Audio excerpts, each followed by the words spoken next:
বিসমিল্লাহির রহমানির রহিম। সংগ্রামী সকল ফেসবুক ভাই বোন বন্ধু, বাংলাদেশের বাইরে এই ভিডিওটি যারা দেখবেন, আমার পক্ষ থেকে জানাই সংগ্রামী সালাম, আসসালামু আলাইকুম।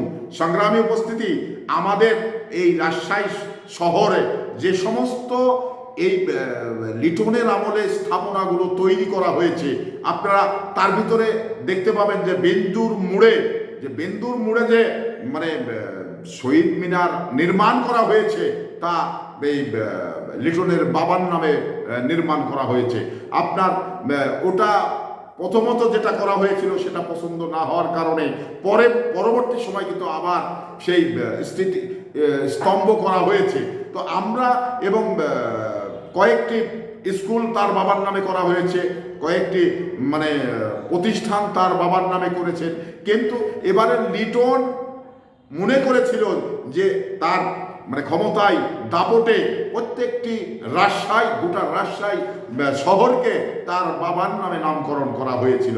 তো এখানে এই যে প্রকৌশলী যেটা বলে সেটা হলো যে সে শপথ ভঙ্গের কাজগুলো করেছেন। কারণ এটা কেন করেছেন? কারণ সরকারি বরাদ্দে একজন ব্যক্তির নামে এই সমস্ত প্রতিষ্ঠান করা মানে শপথ ভঙ্গ হয়, শপথ লঙ্ঘন হয়। তো এটা কেন করেছেন? তার দাপট ছিল বিধায় কিন্তু এই সমস্ত প্রতিষ্ঠানের নাম তার বাবার নামে নামকরণ করা হয়েছে।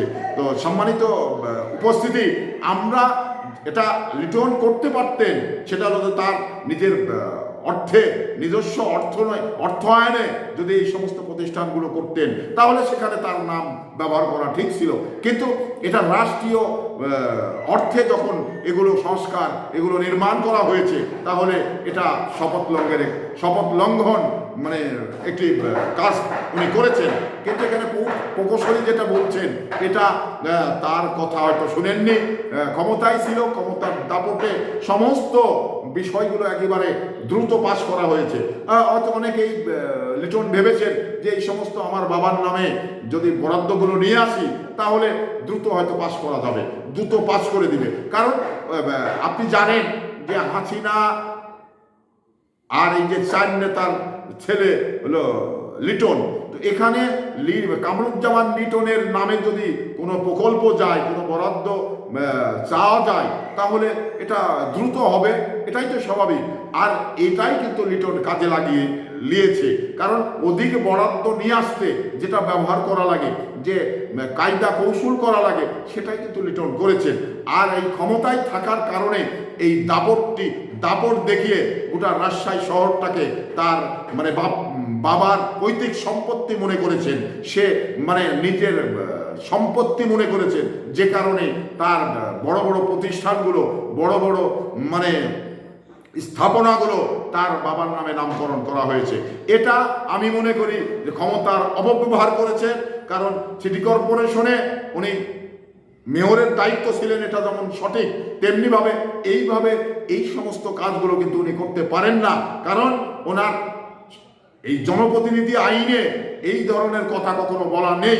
তাহলে কেন উনি করলেন? ক্ষমতা ছিলেন বলে করলেন। কারণ লিটন, আপনারা জানেন যে লিটন ভোট করেছে বৈধ উপায়ে। যদি লিটন ভোট করত, তাহলে উনি জামানত খুঁজে পাবেন না, আমি চ্যালেঞ্জ করে দিলাম।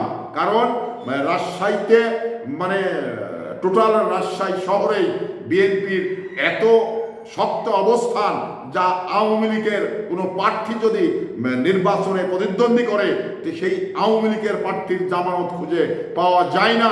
আমরা অতীতেও দেখেছি, এখনো দেখব। কিন্তু মাঝখানে যে অবৈধ উপায়ে যে সমস্ত মেয়র বা মন্ত্রী এমপি তারা ক্ষমতায় এসছে, এই অবৈধ ক্ষমতায় আসার কারণে লিটন এই ধরনের কাজগুলো করেছে। আমি লিটনের ব্যাপারে দৃষ্টান্তমূলক শাস্তি চাই। কেন শাস্তি চাই? কারণ রাজশাহী শহর লিটনের বাবার একলাই নয়, রাজশাহীবাসীর এই রাজশাহী শহর, রাজশাহী জেলার মানুষের শহর রাজশাহী শহর। সেই রাজশাহী শহরকে লিটন একা তার বাবার নামে নামকরণ করা হয়েছে। মনে হয়েছে যে এই রাজশাহী ডিস্ট্রিক্ট বা রাজশাহী শহর এটা লিটনের বাবার পৈতৃক সম্পত্তি।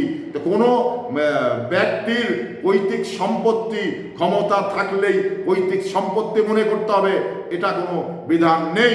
তাই আমি রাষ্ট্রীয় যারা ক্ষমতায় রয়েছে তাদের দৃষ্টি আকর্ষণ করতে চাই, এর একটি সুরা করতে হবে।